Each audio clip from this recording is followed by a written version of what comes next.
I will say, if you're growing cucurbits, especially squash, worry about isolation distances. Mystery squash, which we've talked about at different points, is really frustrating to work with. You don't know what it's going to be like when you cook it up, and you might not know what to do with crossed up seed. So for squash, definitely do what you can to make it be what you want it to be. But for other crops, and assuming that they are not being sold as a named variety that's assumed to be stable by the client, assuming that's not the case, for other crops, I always think, why not have a little bit of crossing? A little bit of accidental crossing can show you potential in crops that you didn't know was there. Welcome to episode 64 of the Seed Farmer Podcast. The podcast where I want you to harvest seeds from some of the vegetables and flowers growing in your farm or garden, and then to plant that seed out to grow delicious vegetables and beautiful flowers.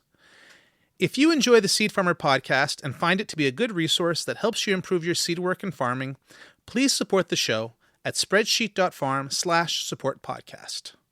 I'm your host, Dan Brisebois, seed grower at Turnasol Cooperative Farm and author of The Seed Farmer, a complete guide to growing, using, and selling your own seeds. Today's minisode is all about how to cheat isolation distances. But first, a little bit of news. First off, I'll mention that on the evening of Thursday, June 18th, I'll be giving a presentation called Breeding to Purple, Crossing and Selecting Brassicas. This is a webinar that's part of Farm Folks, City Folks, Citizen Seed Trial for 2026. One of the varieties that they're growing out and part of the seed trial is a breeding population that we've been working with at Turnasol called Road to Purple Bacana. This is a cross that I made between Tokyo Bacana and our Rainbow Tatsoi, and I've been trying to get a purple Tokyo Bacana. So this webinar is going to be about, the selection work that we're doing, and I haven't prepared the webinar yet, but I'll probably talk about some of the work that I've done to kind of stabilize something like growing Rainbow Tatsoi, and how with Purple Bacana, we're trying to have something that's fairly diverse, but that is still pretty purple. So that's on June 18th, and you can sign up at the link in the show notes below. The other piece of news that I wanted to share is that I have finally uploaded a promotional video that we recorded for the Seed Farmer book, which came out a little bit over a year and a half now, or roughly a year and a half ago. So my buddy Dimitri had put together a short 2-minute video to promote the book. It's been on New Society's website, but I haven't had it on my YouTube channel. So I've uploaded that, and I welcome you to go check it out. You can see a cover of the book, which you may have seen already, and to hear me talk a little bit about it. So if you haven't heard the pitch for the book, that's a great place to go. And you can check out the YouTube channel also, a lot of podcast episodes there, and then older classic Farmer Spreadsheet Academy videos. Now, one thing that I definitely get into in the Seed Farmer book, and that all seed growers think about, is isolation distances. And that brings us into today's minisode.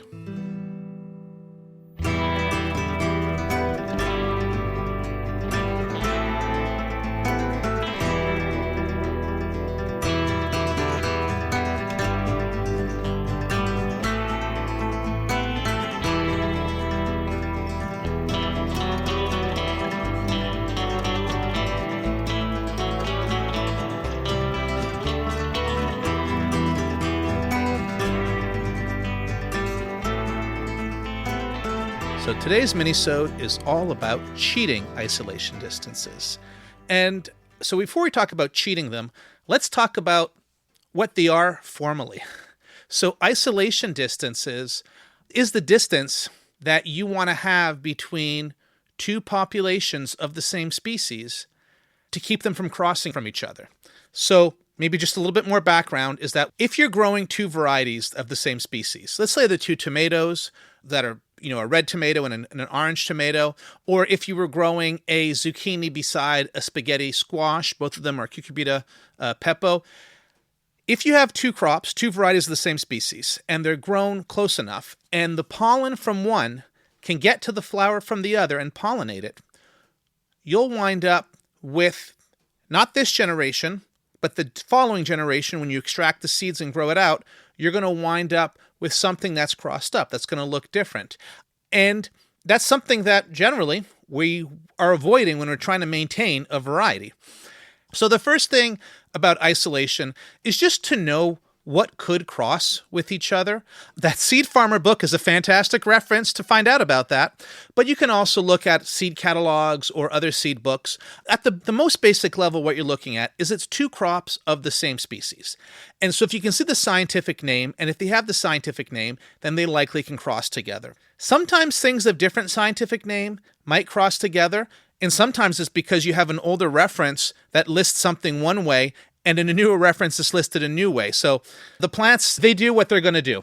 And in other cases, such as like with peppers, there are a number of different species, and I found that many of them will cross together. So without getting into some exceptions like that, essentially, if you have two crops that share a scientific name, that have the same species, they can cross under certain circumstances. Now, the main circumstance is how far apart crops are from one another. And there's four main crop groups that might indicate the distances that you need to keep between crops. And they have to do with the way that the crops pollinate. The biggest distance would be crops that are wind pollinated and have lighter pollen. So something like spinach or beets or chard, their pollen can travel quite far. And literature will often have distances of a couple miles or like 3, 4, 5 kilometers to keep varieties from cross-pollinating. And those distances are not available on most small farms. So definitely a candidate for cheating, which we'll get back to. So that's the first category, is wind-pollinated seeds. A second group of crops would be cross-pollinated crops that are pollinated by insects. So these are crops that mostly cross-pollinate, and that insects like bees or flies will do the pollination. And with distances of about, you'll often see distances of a quarter mile to a mile, and kind of emphasizing that mile distance. So about, 1 to 2 kilometers as a good distance to keep these crops apart.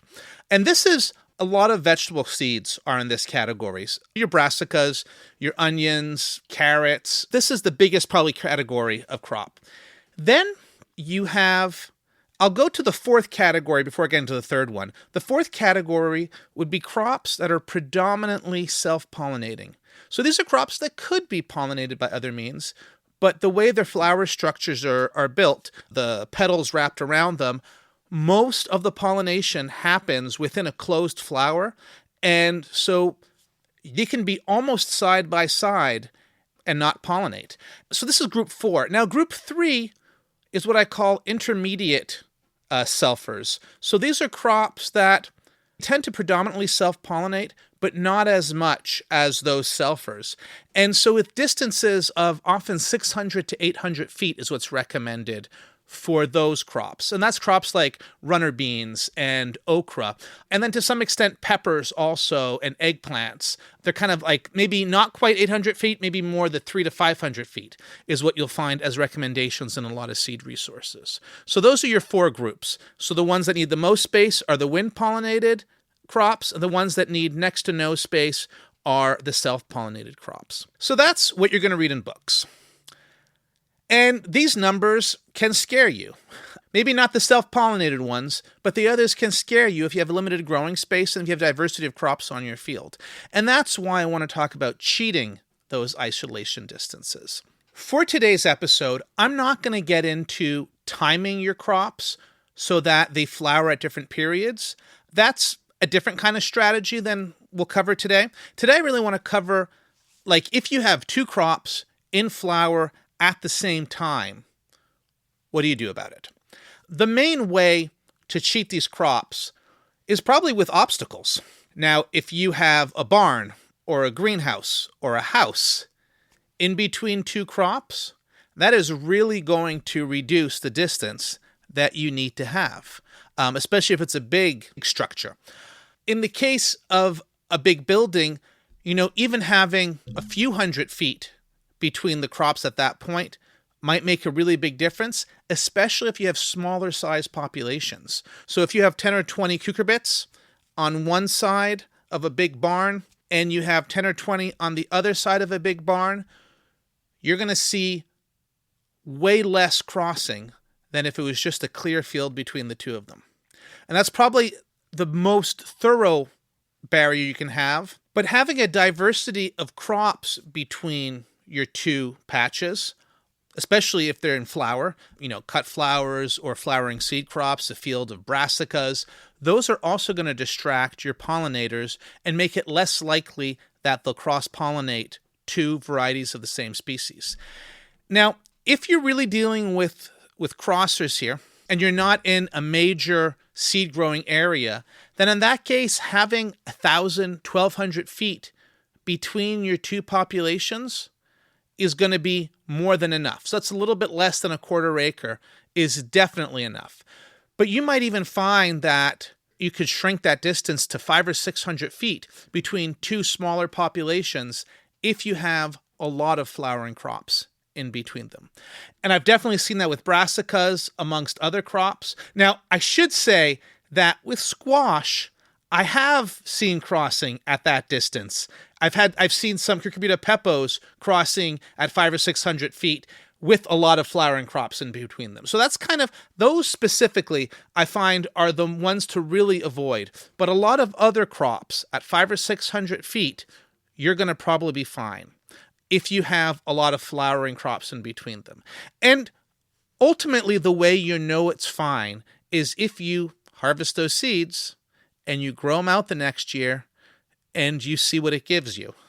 Now, don't rely on that seed just because you listen to this episode. You want to see it with your own eyes, and you want to see how it happens on your ecosystem, because each farm is a unique ecosystem with a different amount of pollinators, and some farms are going to have a lot more crossing than other farms. So seeing it yourself is how you're actually going to see that difference. But generally, I think at that distance, you're not going to see much, if any, crossing. And I should stop here to say, if you're growing seed on a seed contract for some seed company, and they have a required isolation distance, definitely follow that distance. If you're going to make it shorter or do something about it, talk to the seed company and tell them why you think it's going to work. And they probably aren't going to accept just because I heard it on episode 64 of The Seed Farmer. They're probably going to want you to tell them that you've been growing a certain way and you know that's reliable. Make sure you do your due diligence if you're going to be growing seed on contract. But seed for your own farm is definitely something you can take a bit of a risk on. So that's crossers. Now, if you were growing intermediate selfers and you have a lot of flowering crops, you might be able to get away with 200 feet or so between the plants, maybe 300 feet. If you're growing selfers and you have a lot of flowering crops between them, 50 feet is probably more than enough. That's definitely reducing the quantities. And even selfers, like true selfers, when they're growing side by side, there's very little crossing that you'll see some crossing, but they're going to be rates of 1 to 5%. And we'll get back to that in a couple moments. Now, one other thing that folks will do is you can make isolation cages to isolate your crops so that they don't pollinate with the outside world. And I'm not going to push that idea too much for all crops, even though you can do it for all crops. But the challenge is you need to have a pollinator inside. This can mean introducing either bumblebees or blue bottle flies or some kind of pollinator. So there's extra management that goes into that. And when I'm talking to market gardeners, I never promote extra management. That's not, you're not going to have the time to do it. So ignore that. But if you have some crops like peppers, especially, that predominantly self-pollinate and don't need insects to pollinate, then covering them with a row cover or insect netting is a great way to isolate that small population or even a large population. And just keeping those insects off of it means that you're not going to get the crossing, but you'll still get the pollination because they self-pollinate. You can do it also with eggplants. You could do it with tomatoes, but I found it very successful with peppers. One note with using row cover and insect netting for isolation like this is you'd probably want to have some sort of arches, little mini tunnels over it, just to keep the cover off the plants to create a little bit of ventilation. And also look underneath those row covers now and then, because hiding them from sight is a great opportunity for weeds to grow. And if you have a few big weeds in there, it doesn't take much. They can really restrict airflow and create good conditions for disease to grow. Also, these row cover mini tunnels can be great environments to spread aphids. And we haven't seen this much in the open field, but we've done some covered peppers inside greenhouses, and a couple of years there were no problems, but we've had some really bad aphid years where we've lost almost every pepper under a row cover for isolation in a greenhouse. So just have that warning. So those are some of the strategies to get around isolation. Grow things a little bit closer with stuff in between them, especially flowering stuff. Now, this wouldn't be a Seed Farmer episode if I didn't also say, should you even really worry about isolation distances? And that's the part that we're at now. Should you worry about isolation distances? I will say, if you're growing cucurbits, especially squash, worry about isolation distances. Mystery squash, which we've talked about at different points, is really frustrating to work with. You don't know what it's going to be like when you cook it up, and your clients might not want it, and you might not know what to do with crossed up seed. So for squash, definitely do what you can to make it be what you want it to be. But for other crops, and assuming that they are not being sold as a named variety that's assumed to be stable by the client, assuming that's not the case, for other crops, I always think, why not have a little bit of crossing? A little bit of accidental crossing can show you potential in crops that you didn't know was there. The rainbow tat soy that I mentioned at the beginning that we're going to be talking about as part of the Breeding to Purple Brassica Crossing and Selection webinar on June 18th began as an accidental cross between some pink petiole mix that I got from Wild Garden Seed and some Yucchina Savoy. And that turned into something that I think is really beautiful, and we've got a lot of great feedback about, and High Mowing is even carrying it in their catalog this year. And that all started with some accidental crossing. So that's the starting point, is maybe you don't worry about isolation distance so much. But the other thing is that some crops, a lot of crops, actually cross less than you might think. And there's not a lot of resources out there, especially about flowers, for example, cut flowers. And my assumption has always been that a big, fluffy, puffy flower is going to cross-pollinate a lot. But the first time that I saw that that wasn't true was growing poppies. And I found that even growing two poppies side by side, the level of crossing was less than 2 or 3%, maybe even less than 1%. This is like growing two lettuces side by side, where I'd see next to no crossing. And I was really surprised by that. I've had it confirmed with other growers about poppies. But then we grew a couple marigolds side by side, just wanting to see what would happen. And I grew it the next year, the seed out the next year. There was no crossing. And it might be just we're growing small populations and we're not growing out enough seed the next year. But I haven't seen much crossing in marigolds, and I haven't seen a ton of crossing in zinnias either. Now, I'm not saying these are not cross-pollinating crops. I definitely suspect zinnias and marigolds are cross-pollinating, but they're not cross-pollinating the same way that if I grew a zucchini and an acorn squash and a delicata and a spaghetti squash side by side, where there would be so much crossing between all those individuals.